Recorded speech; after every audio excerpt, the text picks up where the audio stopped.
ಅದಕ್ಕಾಗಿ ನಾನು ಸ್ಪೆಷಲ್ ಆಗಿ ಬಂದಿದ್ದು. ನಮ್ಮ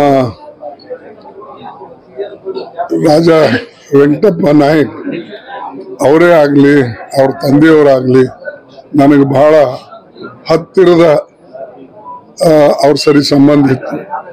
ಮತ್ತು ಯಾವುದೇ ಚುನಾವಣೆಗಳಲ್ಲಿ ನನ್ನನ್ನು ಬಿಟ್ಟು ಅವರು ಪ್ರಚಾರ ಮಾಡ್ತಿರ್ಲಿಲ್ಲ. ಉದ್ಘಾಟನೆ ಮಾಡಬೇಕಾದ್ರೂ ನಾನು ಹೋಗ್ತಿದ್ದೆ. ಮತ್ತು ನಾವೇನು ಹೇಳ್ತೇವೆ ಅದನ್ನ ಬಹುಶಃ ಚಾಚು ತಪ್ಪದೆ ಮಾಡತಕ್ಕಂಥ ಒಬ್ಬ ವ್ಯಕ್ತಿಯನ್ನ ನಾವು ಕಳ್ಕೊಂಡಿದ್ದೇವೆ. ಇದೇ ರೀತಿಯಾಗಿ ಅವ್ರ ತಂದೆನೂ ಕೂಡ ಹಿಂದೆ ನಮ್ಮನ್ನ ಅನುಸರಿಸ್ತಾ ಇದ್ರು. ನಾವು ಅವ್ರಿಗೆ ಕೂಡ ಬೆಂಬಲವಾಗಿ ನಿಂತಿದ್ದೇವೆ. ನಾವು ಈ ಸಾರಿ ಅಪೇಕ್ಷೆ ಮಾಡಿದ್ದೇವೆ ಅವರು ಏನೇ ಮಾಡಿದ್ರೆ ಪಾರ್ಲಿಮೆಂಟ್ ನಿಲ್ಲಿಸಬೇಕು ಅಂತಕ್ಕಂಥದ್ದು ಒಂದು ನಮ್ಮ ವಿಚಾರ ಇತ್ತು.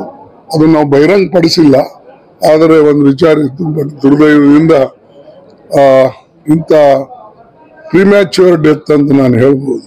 65 ವರ್ಷ. ಬಹುಶಃ ಇದು ಒಂದು ದುಃಖದ ಘಟನೆ. ನನಗಂತೂ ಅತೀವ ದುಃಖ ಆಗಿದೆ.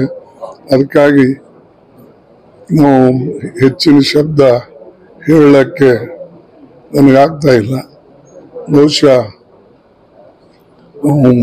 ಅವರ ಇದೊಂದು ಆಕಸ್ಮಿಕ ಮರಣದಿಂದ ಅವರ ಕುಟುಂಬಕ್ಕೂ ಕೂಡ ಇದು ನೋವಾಗ್ತಕ್ಕಂಥ ಸಂಗತಿ. ಮತ್ತು ಅವರಿಗೆ ಸಹಿಸಿದಷ್ಟು ಆ ಕುಟುಂಬಕ್ಕೆ ದುಃಖ ಸಹಿಸಿದಷ್ಟು ಇವತ್ತು ಅವ್ರದ್ದು ಇದು ಆಗಿದೆ. ನಾನು ಹೋಗಿ ಅವ್ರಿಗೆ ಶ್ರದ್ಧಾಂಜಲಿ ಅರ್ಪಣೆ ಮಾಡಿ ಮತ್ತೆ ಮುಂದಿನ ಕಾರ್ಯಕ್ರಮಕ್ಕೆ ಹೋಗಬೇಕಾಗಿದೆ. ನಾನು ಹೋಗ್ತೇನೆ. ಅವರಿಗೆ ಅವರ ಆತ್ಮಕ್ಕೆ ಶಾಂತಿ ಸಿಗಲಿ ಮತ್ತು ಅವರ ಕುಟುಂಬಕ್ಕೆ ಏನು ಇವತ್ತು ತುಂಬಲಾರದಷ್ಟು ಹಾನಿಯಾಗಿದೆ ಅದು ತುಂಬತಕ್ಕಂಥದ್ದು ಆಗಲಿ ಅಂತಕ್ಕಂಥ ಮಾತನ್ನ ಹೇಳಿ ನಾನು ನನ್ನ ತುಂಬ ಹೃದಯದ ಶ್ರದ್ಧಾಂಜಲಿಯನ್ನ ಅವರಿಗೆ ನಾನು ಅರ್ಪಿಸ್ತೇನೆ.